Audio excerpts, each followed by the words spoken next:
Hello, my name is Charlie Watson, and today I'll be talking about Take On Me by a-ha. About Take On Me. Take On Me is a song by Norwegian synth-pop band a-ha.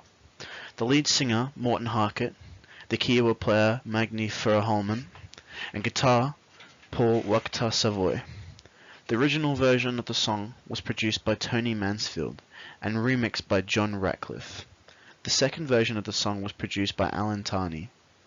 The original was recorded in 1984, and after 2 versions and 3 releases, it finally charted in the UK.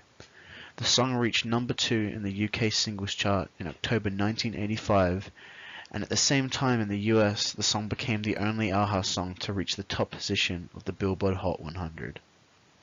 The video won 6 awards, and was nominated for 2 others at the 1986 MTV Video Music Awards.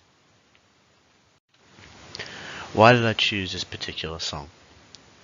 I chose Take On Me by a-ha because the video showed strong stereotypes, and the story was fairly easy to follow.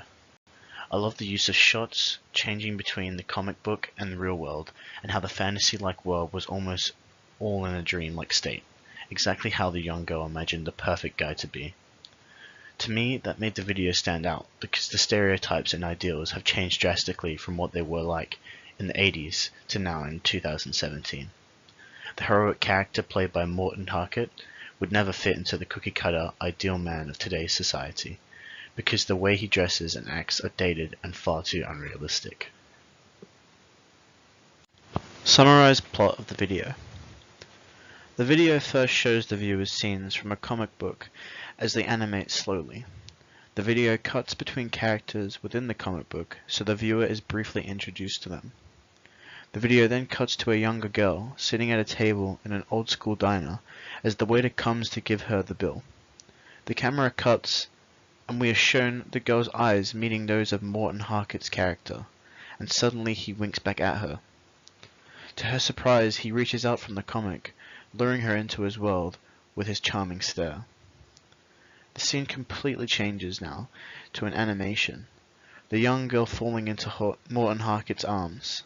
He begins to show her around, and we pan to a window-like object, Morten Harket walking behind it.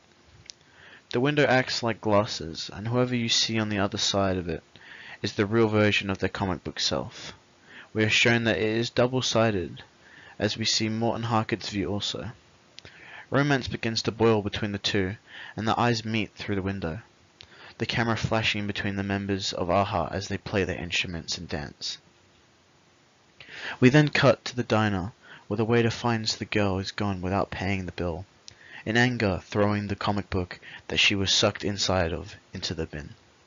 This is when things inside the comic book get interesting. Characters we were shown earlier from other pages of the book now come into their fantasy world and begin to chase the young girl and Morten Harket. One of the 2 men in helmets that enter smash the window with a ratchet, and Morten Harket grabs the young girl to run away from them. The men chase the young girl and Morten Harket through a narrow corridor, Morten Harket holding the girl firmly by the hand.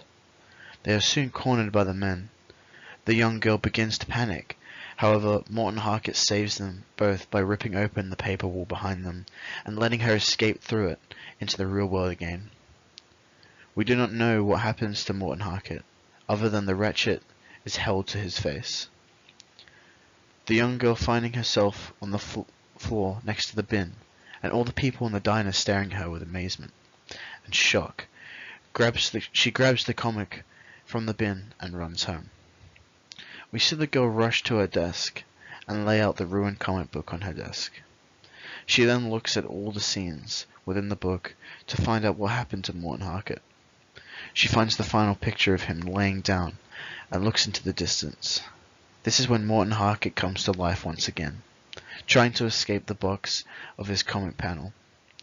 The young girl turns around and sees Morten Harket battling with the walls, trying to become real and not just a comic book fantasy. The young girl nearly coming to tears, Morten Harket finally prevails, falling to the floor. He stands up and we see his real face staring back at her. That's when she runs towards him and the video blacks out.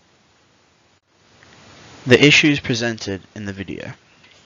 Take On Me is an iconic music video that features strong gender stereotyping.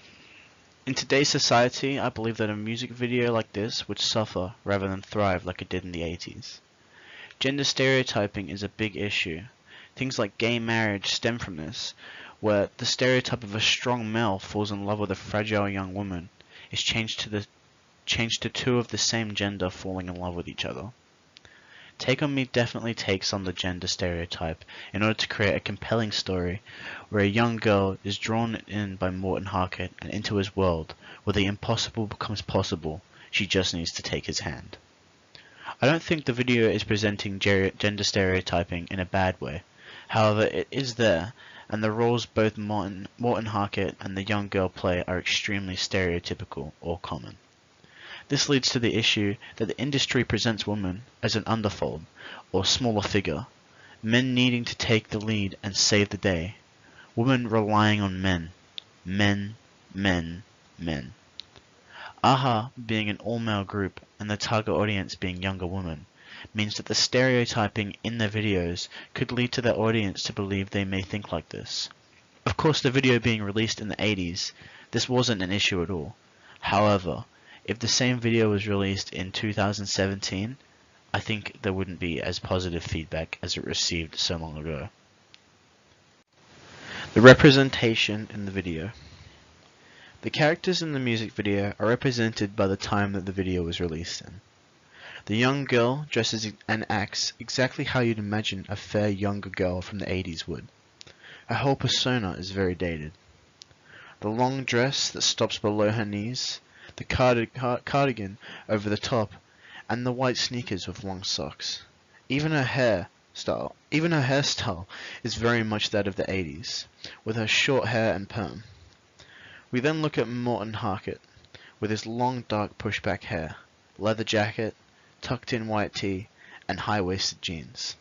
Together they look like they're cast on a movie of Grease, but that's only because this was the dress style from the 80s. The video represents the young girl as an everyday girl, and Morten Harket as the dream boy.